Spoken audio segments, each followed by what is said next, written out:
Jadinya pendek ya, rasanya aneh.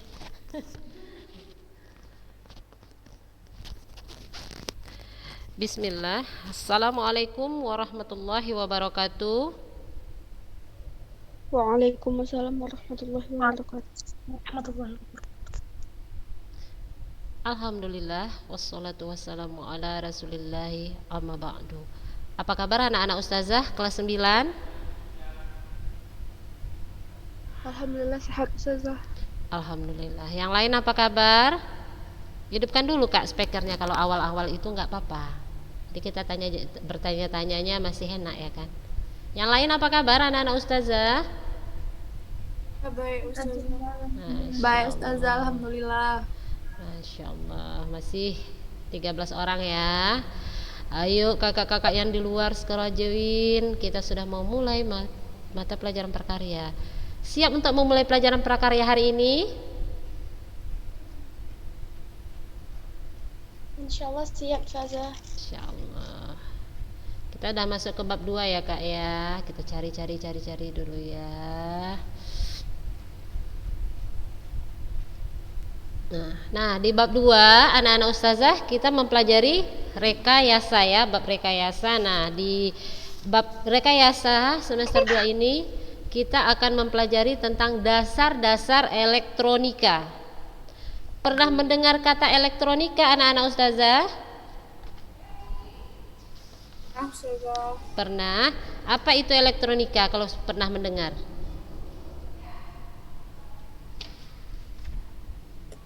Alat-alat elektronik ya Ustazah. Alat-alat elektronik ya, simpelnya kalau kita elektronika itu pasti berhubungan dengan alat-alat elektronik ya kan.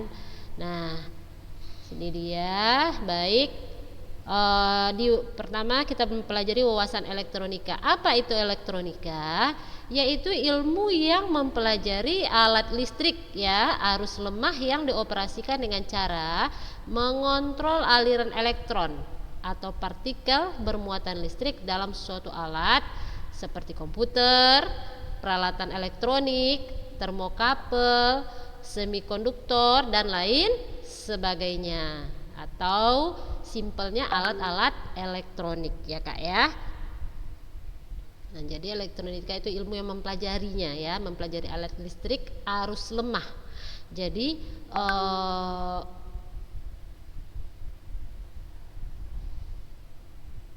yang dipelajari yaitu bukan arus yang kencang gitu, arus lemah bukan berarti arusnya kecil, arus yang tidak kuat gitu ya. Jadi arus lemah maksudnya arus yang untuk alat-alat tertentu. Alat-alat tertentunya yaitu alat-alat elektronik.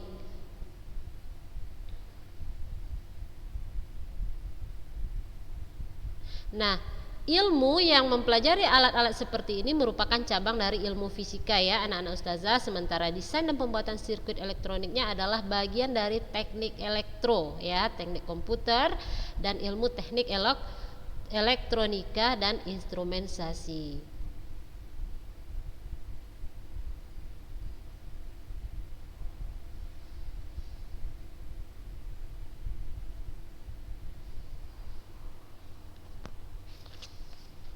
Nah, itu pengertian elektronika.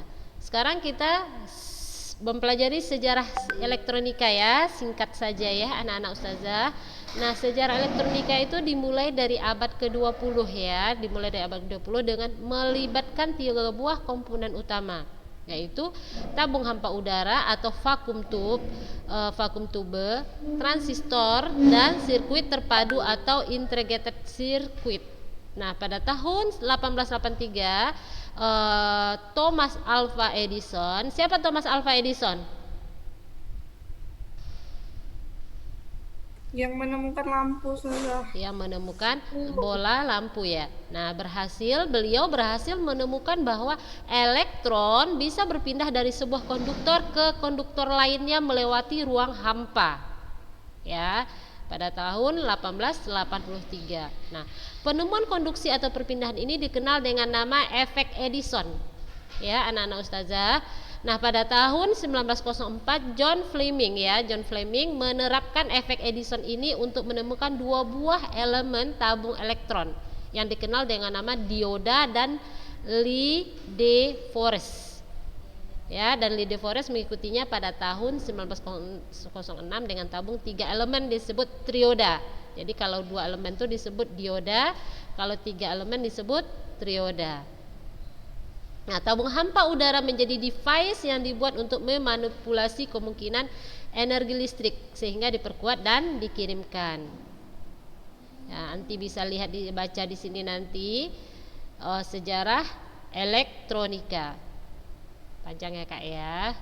Yang diawali oleh Thomas Alva Edison tadi ya, yang berhasil menemukan elektron ya, atau yang disebut efek Edison. Nah, sekarang kita masuk ke komponen elektronika dasar ya, komponen elektronika dasar.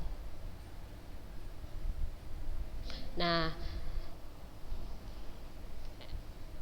elektronika ya, atau suatu cabang teknik atau fisika atau ilmu yang mempelajarinya tadinya, yang mengendalikan aliran elektron dan partikel yang bermuatan listrik pada komponen-komponen aktif seperti transistor, dioda dan IC serta komponen-komponen pasif elektronika seperti resistor, kapasitor dan induktornya. Nah, itu pengertian elektronikanya. Setelah itu kita masuk jenis dan manfaatnya ya. Nah, di dalam elektronika itu jenis-jenisnya itu ada tadi dibilang ada resistor, apa lagi tadi? Ada resistor, terus kapasitor dan induktor. Nah, apa itu resistor?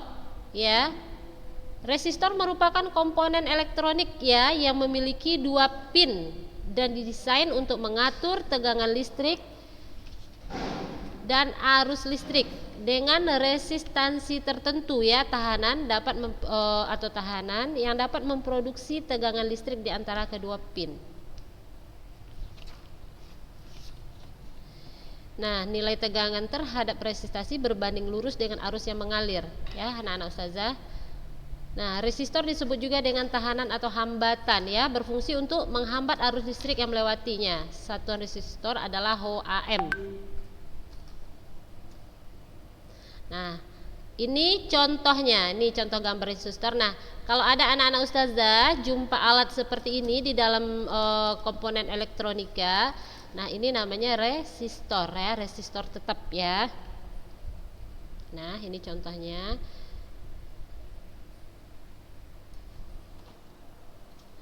Jadi resistor itu terbagi 2 ya anak-anak ustazah. Resistor dibagi 2, resistor tetap, yaitu resistor yang nilai hambatannya relatif tetap. Ya, biasanya terbuat dari karbon, kawat dan paduan logam.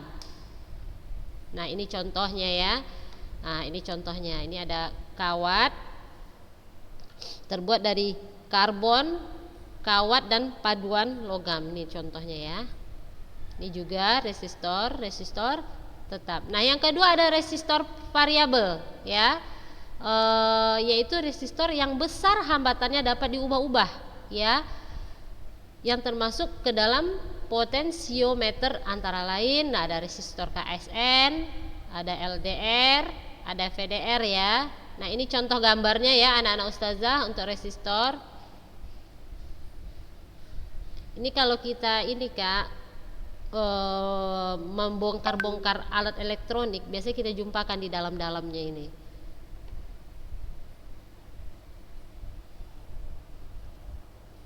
Nah, resistor itu ada warna-warnanya anak-anak ustazah. Jadi warnanya itu merupakan kode sebenarnya ya. Nah, kode warna pada resistor menyatakan harga resistansi dan toleransinya ya.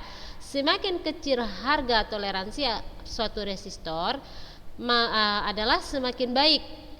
Nah, terdapat resistor mempunyai 4 gelang warna dan 5 gelang warna. Nah, ini contohnya anak-anak ustazah, resistor dengan 4 gelang warna dan 5 gelang warna. Nah, ini kodenya anak-anak ustazah, di sini ada tabelnya.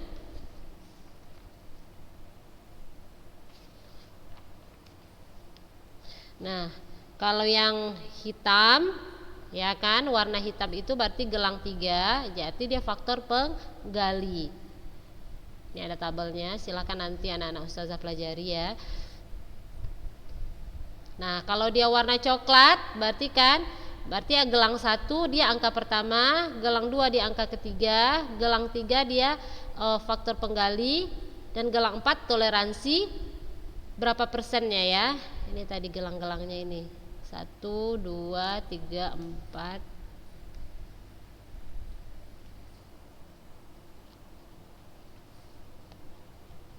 Nah, itu tentang resistor. Nah, selanjutnya ada yang namanya kondensator atau kapasitor, ya, yaitu suatu alat yang dapat menyimpan energi di dalam medan listrik dengan cara mengumpulkan ketidakseimbangan internal dari muatan listrik.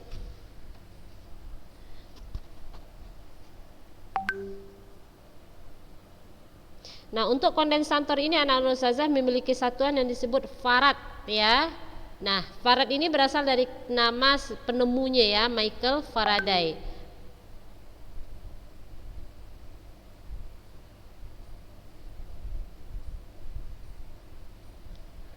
Itu kondensatornya atau kapasitor. Nah, beberapa fungsi kapasitor ya. Yang pertama, dia sebagai penyaring filter pada rangkaian regulator DC ya, DC atau power supply untuk meminimalisir tegangan ripple atau AC yang masih tersisa. DC apa DC? Kita mempelajari DC di semester 1 ya. Ingat nggak DC, AC? Coba tengok catatan semester 1 di bagian kelistrikan.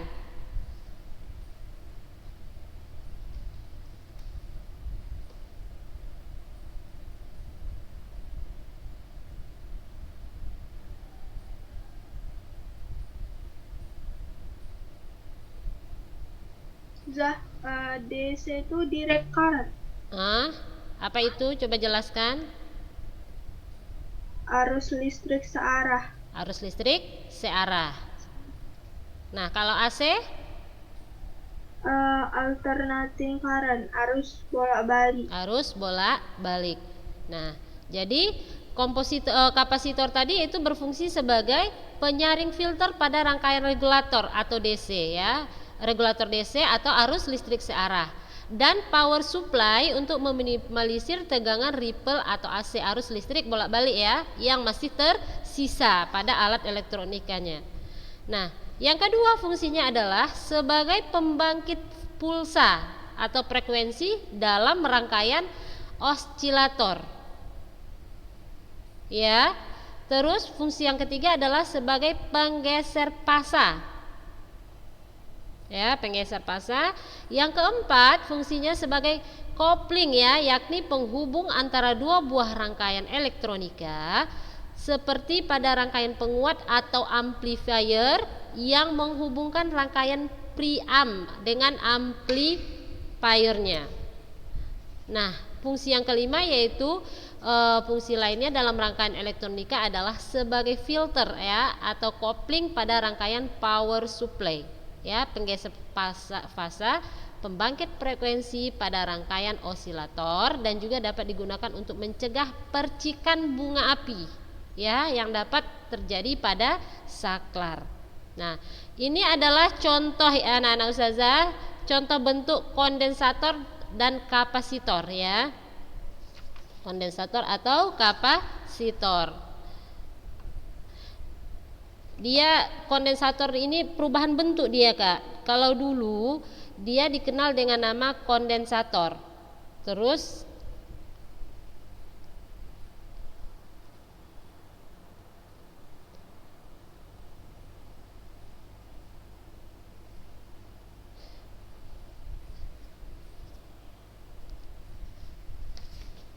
nah, ini contoh alatnya ya anak-anak ustazah. Jadi kalau di dalam alat elektronika anti menjumpakannya seperti ini namanya kondensator atau kapasitor. Pernah nggak jumpa alat-alat kayak gini? Enggak Zah, karena enggak suka bongkar-bongkar. Biasanya kalau anak laki-laki nih, pernah? Ya kan, ada kalau anak laki-laki lah biasa ini. Mereka kan suka otak-atik ya, entah mobil-mobil Tamiya, entah apa. Ini ada alat-alat seperti ini di dalamnya. Kalau anak perempuan jarang ya.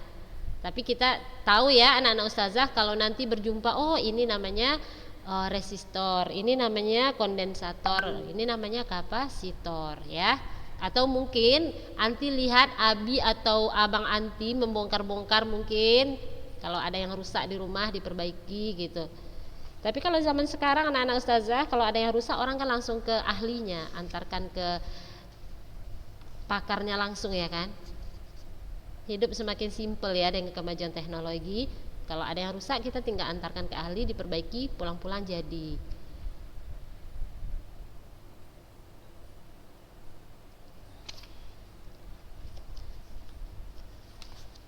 Nah, anak-anak ustazah, kapasitor itu mempunyai simbol-simbol ya.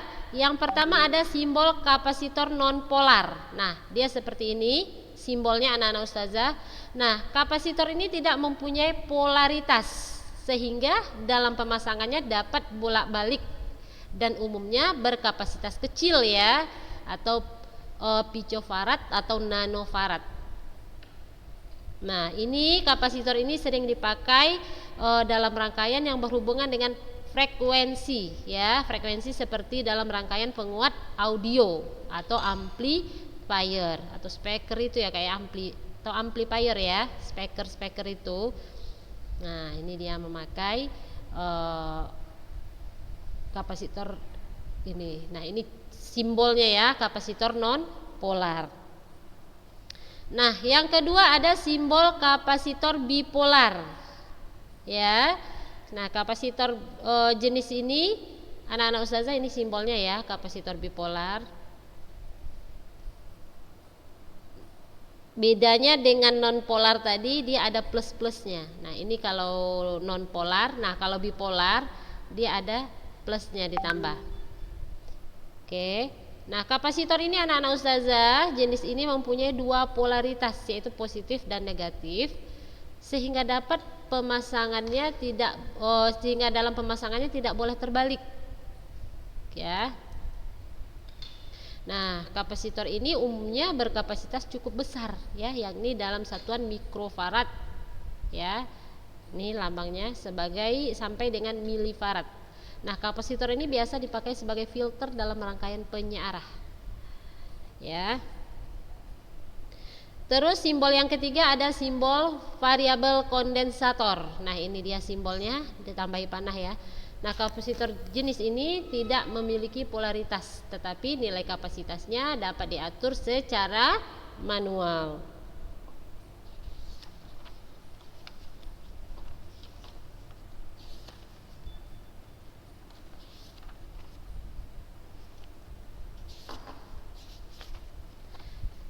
Nah, induktor atau reaktor. Nah, ini dia anak-anak ustazah. Apa itu induktor? Yaitu komponen listrik yang digunakan sebagai beban induktif. Simbol induktor dapat dilihat di bawah ini ya, anak-anak ustazah. Ini dia contohnya.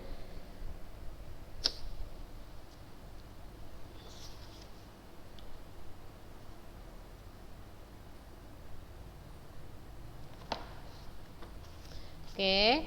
Setelah itu ada yang namanya transformator atau trafo ya, yaitu alat yang memindahkan tenaga listrik antar dua rangkaian listrik atau lebih melalui induksi elektromagnetik ya, trafo tadi. Nah, trafo pun ada macam-macam jenisnya. Ada jenis step up, ada step down, ada auto transformator ya, ada auto transformator variabel dan ada auto transformator pulsa. Nah, untuk jenis step up, nah ini simbolnya anak-anak ustazah ya. Nah, transformator step up ini transformator yang memiliki lilitan sekunder ya, lebih banyak daripada lilitan primernya ya. lilitan sekunder lebih banyak daripada lilitan primernya, sehingga berfungsi sebagai penarik tegangan.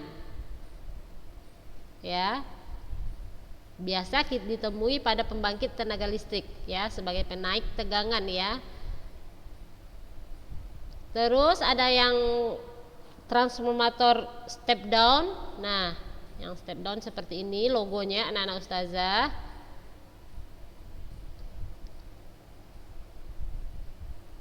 Nah, transformator step down memiliki lilitan sekunder lebih sedikit daripada yang primer ya.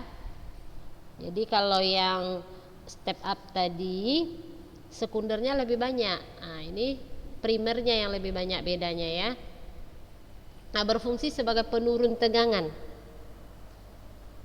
Nah, ini banyak ditemui di dalam adaptor AC/DC.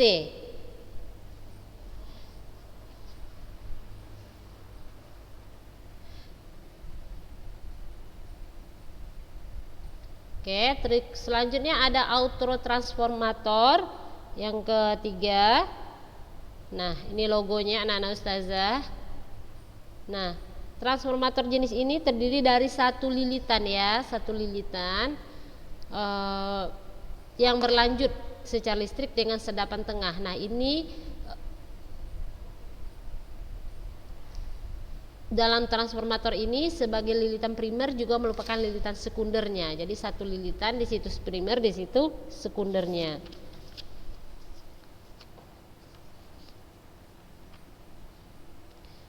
Yang keempat ada auto variabel, transformator variabel. Nah, ini simbolnya anak-anak ustazah. Nah, ini terus yang kelima ada autotransformator isolasi. Yang keenam ada autotransformator pulsa. Yang ketujuh ada autotransformator 3 fase.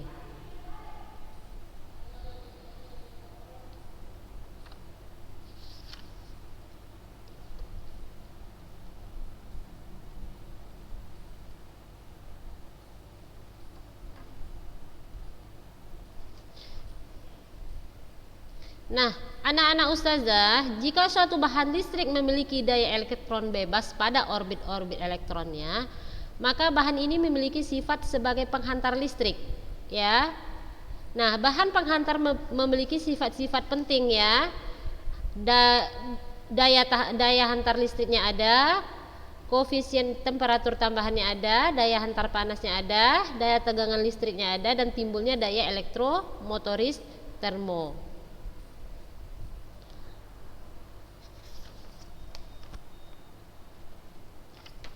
Nah,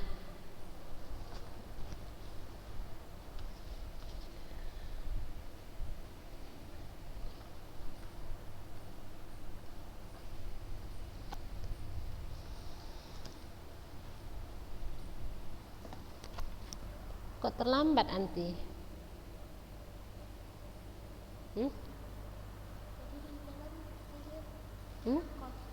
Kena naik angkot? Oh ya, nanti tinggal di mana?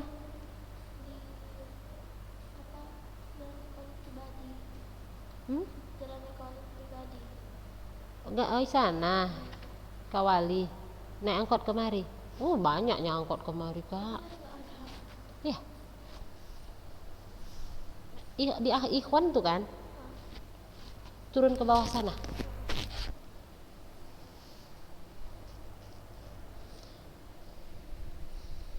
Baik anak-anak ustazah, sifat-sifat dari isolator ya. Pertama, dia memiliki sifat kelistrikan.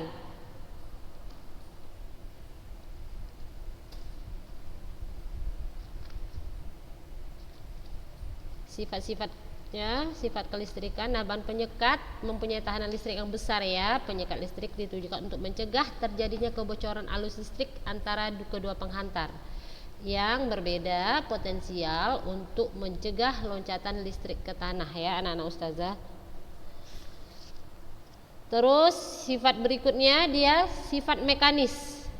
Nah, di dalam sifat mekanis ini mengingat luasnya pemakaian bahan penyekat, maka dipertimbangkan kekuatan struktur bahannya ya.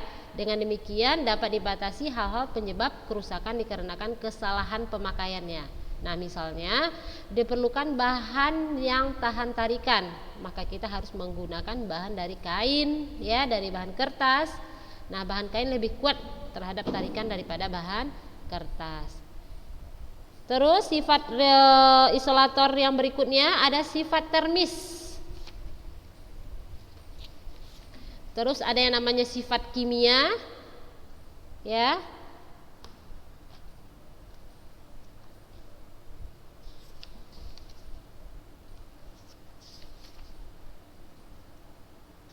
Nah, itu tadi sifat-sifat isolator. Nah, selanjutnya kita masuk ke sistem pengendali ya, anak-anak ustazah. Nah, di sistem pengendali ini kita akan mempelajari peralatan listrik ya, peralatan listrik. Ada yang namanya test pen, ada namanya solder, ada namanya penggaris siku, ada yang namanya palu, gunting, ketam. Nah, ini nanti kita pelajari di peralatan listrik. Baik, untuk yang bagian ini insya Allah minggu depan ya kita mempelajarinya. Hari ini kita sudah sudah habis waktunya ya anak-anak ustazah.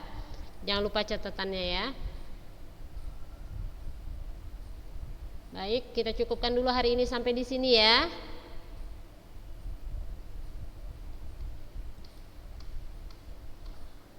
Mari kita baca doa kafaratul majlis. Subhanakallahumma wa bihamdika asyhadu an la ilaha illa anta astaghfiruka wa atubu ilaik. Assalamualaikum warahmatullahi wabarakatuh. Waalaikumsalam warahmatullahi wabarakatuh.